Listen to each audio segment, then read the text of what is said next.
The envelope was thick, cream-colored with embossed gold lettering. It smelled like expensive perfume and entitlement. Inside was the invitation I'd been expecting and dreading. You are cordially invited to the Whitaker family reunion. Location, the Whitaker estate. Dress code, summer formal. Date, July 9th. I stared at the words for a long time, then slipped the invite back into its envelope and placed it beside the others I'd received over the years. I had never attended. Not once. But this year was different. This year, I had a reason to show up. You see, for most of my life, I was the invisible one at family events. Or rather, the one they pretended was invisible. The girl who wore hand-me-downs at Thanksgiving. The woman who showed up without a husband at weddings. The one who rented her place, worked long hours, and didn't have a real career according to Aunt Lorraine. Because real careers didn't involve worn jeans and late nights at zoning commission meetings. But no one ever asked what those meetings were for. No one ever questioned what I did with the little I had. Because to them, I was just Kira. The child of the poor Whitaker. The one who never made it. And they reminded me of that. Repeatedly. I arrived at the estate 30 minutes late on purpose. Long enough for the champagne to start flowing, but early enough to still be noticed. The driveway was still gravel, the same as it had been when we were kids, though the cars had certainly changed. Mercedes, Teslas, a Porsche. I parked my modest hybrid down the road and walked up the rest of the way. They were all there. Clinking glasses, lounging under white parasols. Perfect tans, linen dresses. Laughter that always carried a note of competition. "Kira," someone said with exaggerated surprise. It was Aunt Lorraine, her pearls glinting in the sunlight. "Oh, honey, we weren't sure you'd come. Didn't think you could get the time off?" I smiled politely. Managed to fit it in. "Still working for that little consulting thing?" she asked, waving her hand vaguely. "Still at it," I replied. I didn't mention the name of my firm. Not yet. Uncle Gerald raised his glass as I passed.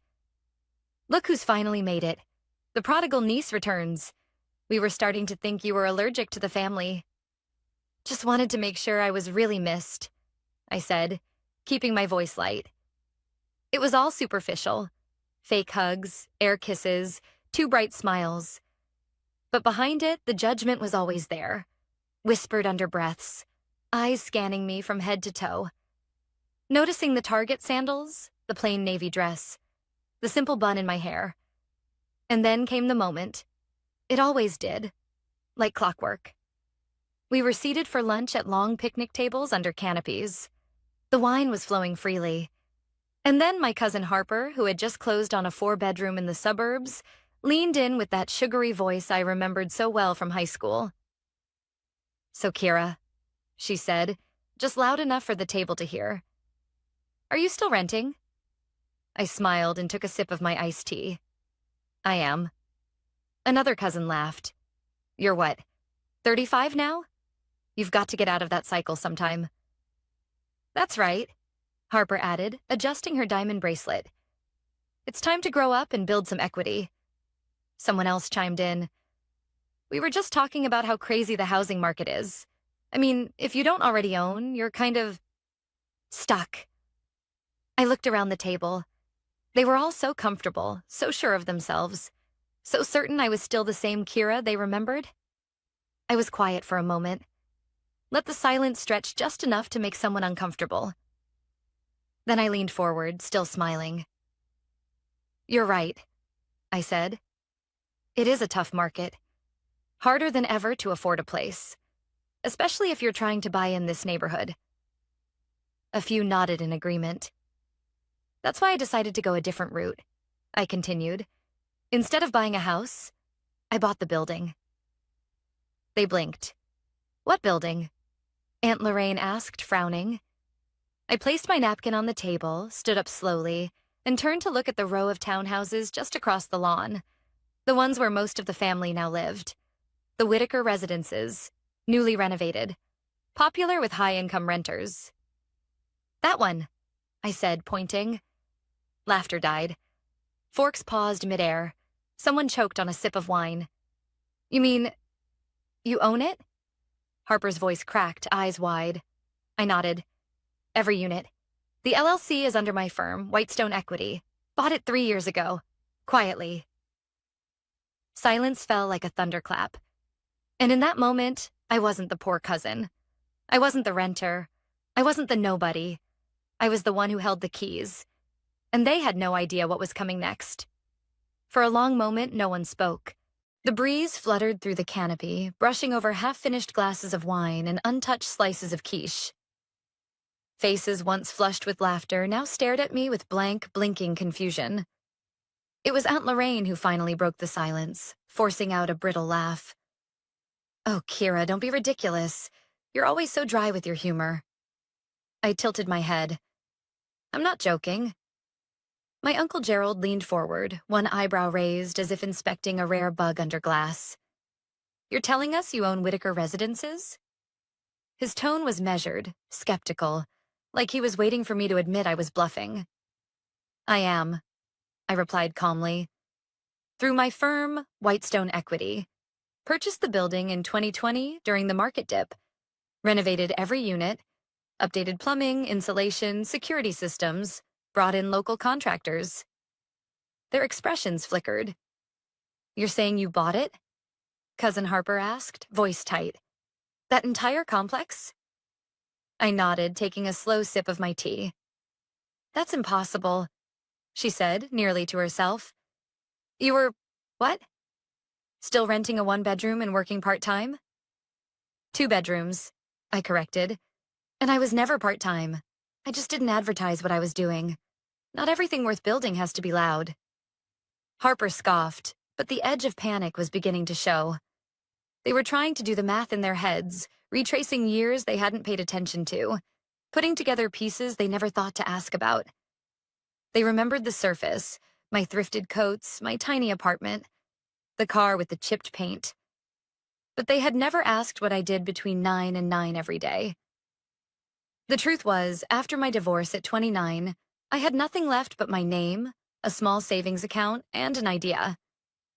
While they whispered behind my back about how I'd failed at marriage and settled for less, I poured everything I had into understanding real estate. I took every class I could afford, volunteered for local development boards, shadowed investors, learned from property managers and zoning officers. By 31, I had scraped together enough for my first property, a rundown duplex no one else wanted. I flipped it on a budget, lived in half of it, rented the other half, and reinvested every dollar of profit. I didn't have a vacation in 6 years, didn't eat out, didn't upgrade my phone unless it physically broke. While they posted vacation photos in Tuscany and tagged themselves at rooftop brunches, I was walking construction sites in steel-toed boots.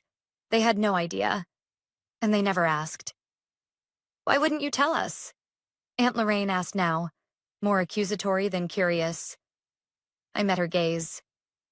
Because the second I started doing something you didn't expect, it would have become a competition. A joke. A target. That's not true, she snapped. Isn't it? I looked around the table. You laughed at me for renting, for not settling down. You said I was wasting my potential. Not one of you ever asked what I was working toward. Well, Uncle Gerald cleared his throat. We just assumed. Exactly, I said. You assumed, and I let you. Because building in silence was safer than building under your microscope. Harper's lips were pursed so tightly they looked bloodless. You're saying we pay you rent? I'm saying I'm your landlord, indirectly, through my firm's management company.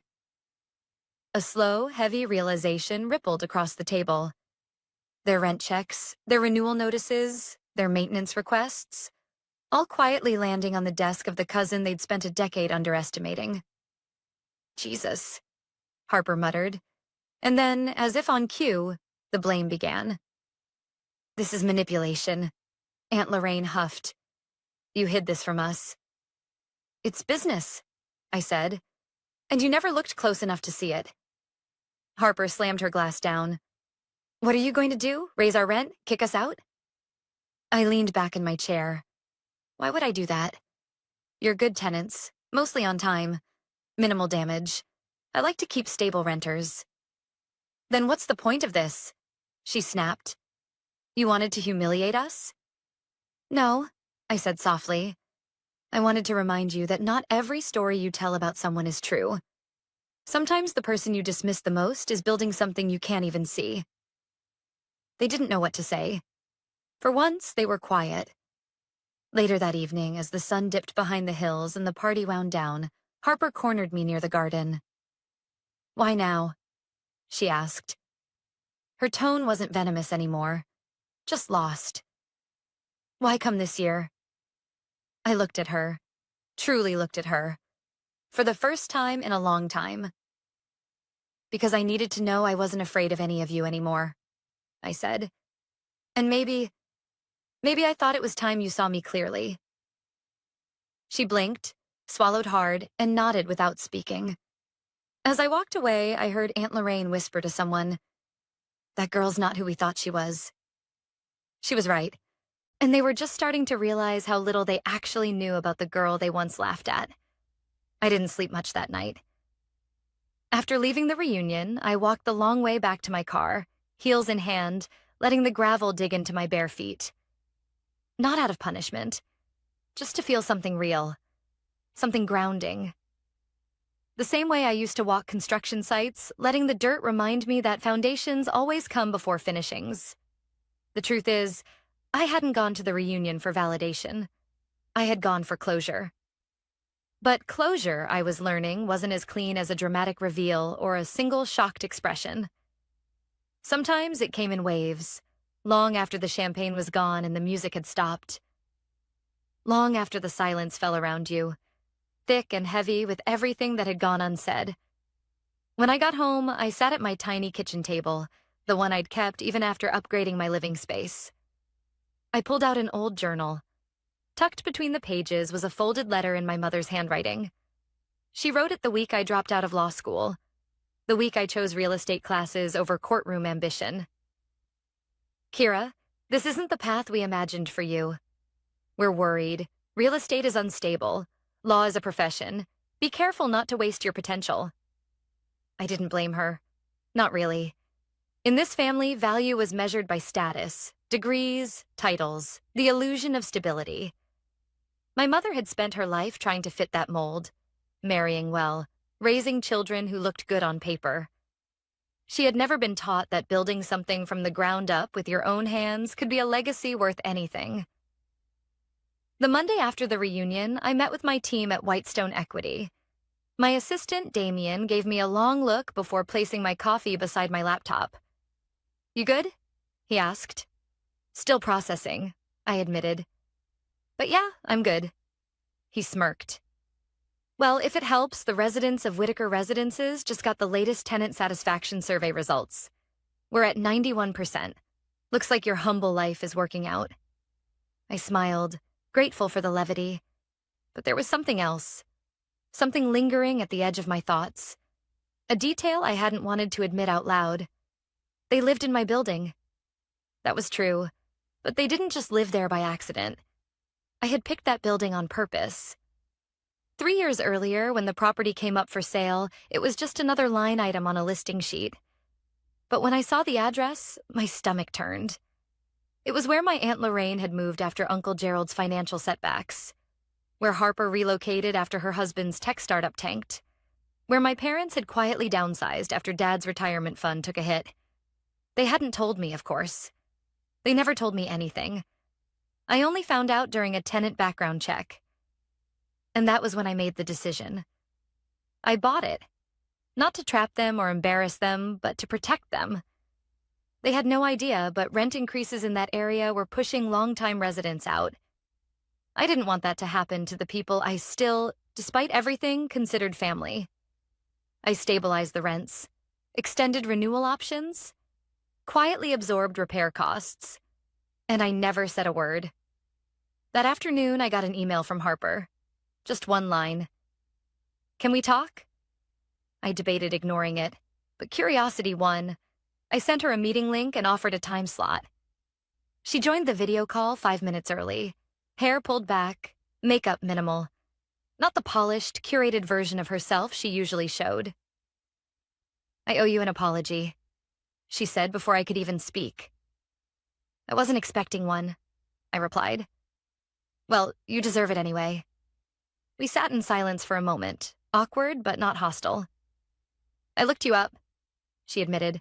"Whitestone's portfolio, your projects. I had no idea." "No one did," I said. "That was the point."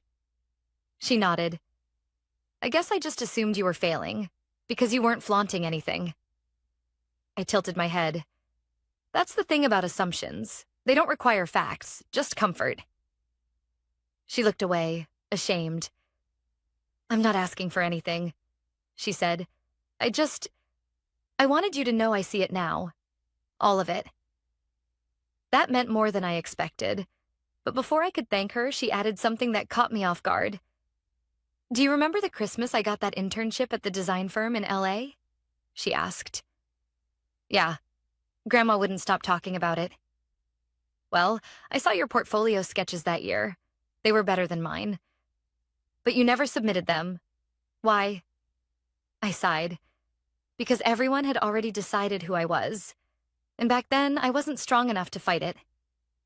She swallowed hard. "You are now." And maybe I was.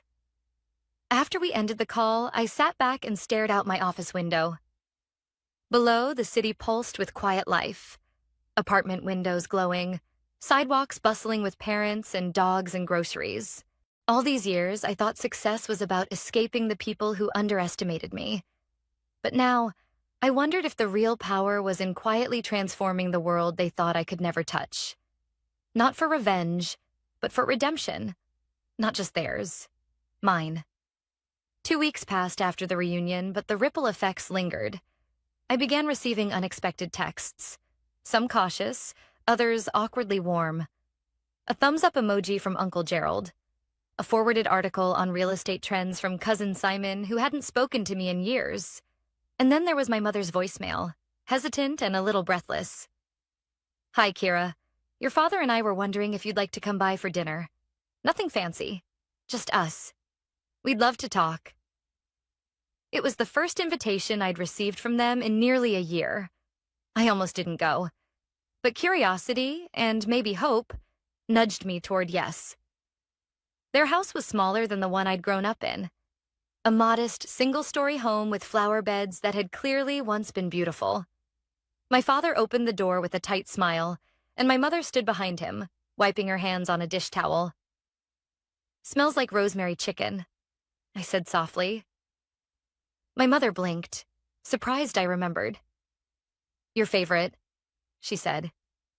We sat at the old oak table, the one they'd managed to keep from the big house. They asked polite questions about my work. I gave measured answers. Then my mother leaned in and said something that caught me off guard. "Why didn't you tell us you were struggling?" I set my fork down, because I wasn't. She looked confused. "But you lived so modestly." "I lived intentionally," I corrected. "I was building something. Quietly. Because I knew if I made even one mistake, the whispers would get louder." She flinched at that. Maybe she remembered the things she had let slide. The comments at holidays, the sideways glances, the small, constant erosion of belief. "You could have asked," I said gently. "You could have called. But you didn't want the version of me that didn't come with a degree or a ring or a 5-bedroom house. You wanted the presentation, not the person." My father exhaled. "You're right." I looked up, startled. "We failed you in that," he continued. "We stopped seeing you for who you were becoming and only saw what you hadn't yet achieved. That was our mistake." It wasn't an apology exactly, but it was something. And it landed harder than I expected. The next day, I received a call from the property manager of Whitaker Residences. "Kira," she said, "we've got a situation with one of your tenants." "What's going on?"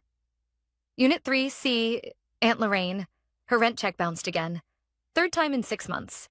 She's months behind." I paused. "Has she said anything?" "She's embarrassed. She's been avoiding us." Of course she was. Lorraine would rather walk on glass than ask me for help, especially now. Tell her she's covered for the next 6 months, I said. Quietly, say it's a temporary hardship assistance program. No need to involve her pride. The manager paused. Are you sure? I'm not here to punish them. I'm here to protect the building. And maybe to break a cycle. Later that evening, I pulled out the box I kept tucked in the back of my closet. Inside were scraps of my early plans. Hand-drawn blueprints, spreadsheets scrawled with margin notes, newspaper clippings of low-income housing battles I'd fought on city councils. No one had seen these before. No one had asked to. I found an old photo. Me in a hard hat, smiling beside a dusty duplex on the day I closed on my first property. I remember thinking then that success would feel like a spotlight. That one day, everyone who doubted me would see me. But now, years later, I realized I never wanted a spotlight. I wanted impact. Legacy. Something that mattered beyond bragging rights at a family reunion. A few days later, Harper reached out again, this time in person. She showed up at my office, sheepish, holding a coffee and a notebook. I've been thinking, she said. I want to learn about what you do, how you do it. I raised an eyebrow. You want to become a landlord? No, she said. I want to become someone who builds, like you. Someone with purpose. It was the first time I'd heard her speak without trying to outshine someone. I nodded slowly. Okay, come in on Monday. I'll show you the basics. Her eyes widened. Really? Sure, I said. But no shortcuts. You'll start from the ground up, just like I did. She smiled. Deal. That night, I walked the block surrounding Whitaker residences. The lights in each window flickered with lives in motion. Families cooking dinner, teenagers playing music too loud, dogs barking at passers-by. This place used to be just a number on a spreadsheet. Now it was part of something bigger. I'd protected the people who once laughed at me. Not because they deserved it, but because I refused to become like them. Vindictive, shallow, consumed by pride. The best revenge isn't always power. Sometimes it's peace. Sometimes it's standing tall in front of people who never thought you'd rise, and choosing not to crush them in return. By the time Monday arrived, the office buzzed with more than just routine energy. Harper showed up 10 minutes early, notebook in hand, dressed in flats and a clean, neutral blazer. No designer logos, no loud perfume. Just a nervous sincerity I hadn't seen from her since we were kids playing in our grandmother's garden, before ego took over our family like a slow-growing vine.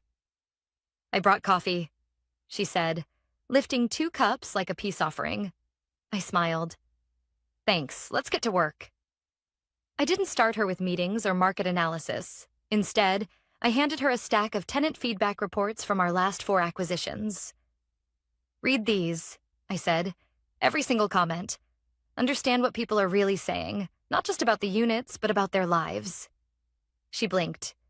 No spreadsheets? Not yet. First, you learn who you're serving. It was the opposite of how she'd been taught. In our family, people came second to status. Profit was the god they worshipped. And anything not worth showing off on social media was deemed unworthy altogether. She didn't complain, though. Just nodded, sat down, and started reading. By the end of the week, she was different. Still Harper, still quick-witted and proud, but more grounded, thoughtful.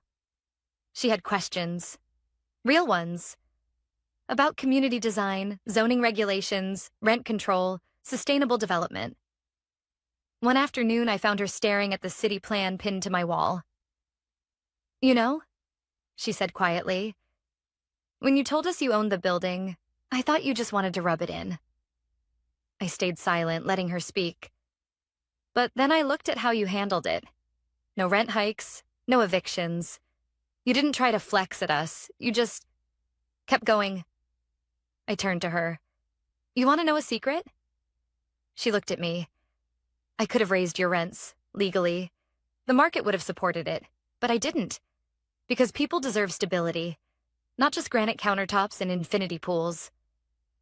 She swallowed, then asked, "Do you think people like me can change?" I met her eyes. "That depends. Are you willing to unlearn everything that made you feel superior?" She nodded, slowly. "I think I already started." A week later, I received an unexpected request, an invitation to speak at a city development forum. They wanted someone to talk about ethical urban growth, specifically female-led firms investing in inclusive housing. For the first time, my name wouldn't be tucked behind an LLC. It would be front and center. I hesitated before accepting. Part of me had grown so used to moving in silence that stepping into a spotlight felt unnatural, risky. But another part, the part that once sat at the kids' table while my cousins laughed about landlord losers, was ready. Ready to show that building something real didn't require permission, only purpose. The day of the forum, I wore a tailored navy dress, minimal jewelry, and my favorite scuffed flats. Not because I couldn't afford better, but because I didn't need to prove anything anymore. I spoke for 15 minutes, shared my story, the projects, the communities, the people. I didn't name drop, didn't gloat, just told the truth about what it meant to build from the margins. The applause was quiet at first. Then it grew, warm, genuine. Afterward, someone from the mayor's office approached me. "We'd like to work with you," he said. "The city needs more developers like you, ones who care about people, not just margins." I thanked him, heart pounding. This wasn't just about proving my family wrong anymore. This was bigger. When I got home, there was a letter waiting on my doorstep, handwritten with a familiar looping script. It was from my mother. "Kira, I watched the recording of your talk tonight. I cried halfway through. I realize now I didn't just underestimate you. I didn't see you. Not really. I was too focused on who I thought you should be to appreciate who you were becoming. Your father and I are proud. We always should have been. Love, Mom." I sat on the steps and reread it twice. Then I folded it neatly and placed it in the same box that once held only blueprints and doubt. Now, it held something else. Validation. Closure. A beginning. A few days later, I walked the hallways of Whitaker Residences. It looked like any other quiet evening. Lights on. Distant laughter. The smell of dinner through cracked windows. But something felt different. Unit 3C's door opened as I passed. Aunt Lorraine stood there, her voice uncertain. "Kira." I stopped. "Hi." She cleared her throat. "I heard what you did. With the rent. With everything. I didn't want you to lose your home," I said. She hesitated. Then, for the first time in my life, she said the words I never expected. "Thank you, and I'm sorry for how we treated you." I nodded once. "Thank you for saying that." As I turned to leave, she added, "Your grandfather would be proud. You know that, right?" I paused. For a moment, I imagined him sitting on his old porch swing, sketching ideas for community centers no one funded, quietly believing in the power of shelter, not showmanship. "I hope so," I said softly. Then I walked back into the night. One chapter was ending, but something far more powerful was just beginning. The Alder Street Community Garden buzzed with soft music and clinking glasses. Fairy lights hung between trees, gently swaying in the evening breeze. Kids chased each other between planter beds. The smell of roasted vegetables, freshly baked bread, and laughter filled the air. It was our first tenant appreciation night, an idea I'd had years ago, when I was still mapping dreams on the back of receipts. A celebration of community, not contracts. Of people, not property lines. Harper stood beside me, handing out raffle tickets to residents with a warm smile I barely recognized. "She's changed," Damien said beside me, watching her from across the courtyard. "Never thought I'd see the day." "Me neither," I replied. "But sometimes people just need a different mirror." He handed me a folder. "City just approved our next project. East Point Revitalization. It's yours if you want it. I took the folder without looking inside. I do, but not yet. Tonight's not about the next thing. It's about honoring this one. He smiled and nodded, then wandered off to join a group of tenants near the barbecue. Toward the end of the night, my parents arrived. They didn't come dressed in their usual polished way. No heels, no sports jacket.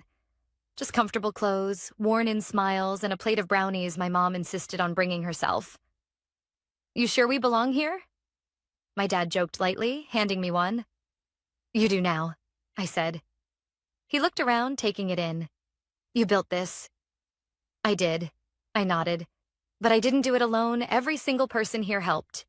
They trusted me, even when no one else did." My mom reached out and touched my arm. "We see that now, and we're sorry it took us this long." I didn't need the apology anymore, but hearing it still mattered. Some wounds don't need to be reopened. They just need to be acknowledged. Later that evening, I stood on the small platform we'd set up under a canopy of lights. The chatter quieted as I stepped up with a mic in one hand and a notebook in the other. "I just want to say thank you," I began. "Not just for coming tonight, but for believing in this place. For being part of something I once only dreamed of." I scanned the crowd. Familiar faces smiled back. Residents, staff, neighbors, even family. There was a time not long ago when I was laughed at for not owning a house, when the idea of success was limited to square footage and price tags. But real success? It's quieter. It shows up in repaired roofs, safe hallways, neighbors who know each other's names. I paused, then added, "I used to think legacy was something you inherited. Now I know it's something you create. Brick by brick, lease by lease, story by story." The applause that followed wasn't thunderous. It was soft, respectful, real, and that was more than enough. As the event wound down, I noticed Aunt Lorraine sitting beside Mrs. Fernandez from 2B, laughing over a story about raccoons in the recycling bins. Two women who'd never met before tonight, now bonded over something small and strangely unifying. Harper stood at the beverage table, explaining tenant-first policy to a curious local official with unexpected confidence. And my mom, my elegant, proud mother, was dancing barefoot on the grass with a child from the building across the street. They were changing, slowly, imperfectly, but changing nonetheless. A few days later, I returned to my old apartment. I hadn't lived there in over a year, but I kept the space. Not for nostalgia, but for grounding. It reminded me of where I started and why I began it all. I sat on the floor, no furniture needed, and opened my notebook. On the first page, I wrote, "What I build must serve people." Not egos. Legacy is not in the name on the building, but in the lives inside it. Then I closed the notebook, leaned back against the cool wall, and exhaled deeply. I didn't set out to prove anyone wrong. I set out to prove something to myself. That kindness is not weakness. That resilience doesn't need to shout. That quiet work matters, especially when no one is clapping. And in the end, I didn't need them to see me. I needed to be me. The girl they underestimated? She became the woman they now turn to.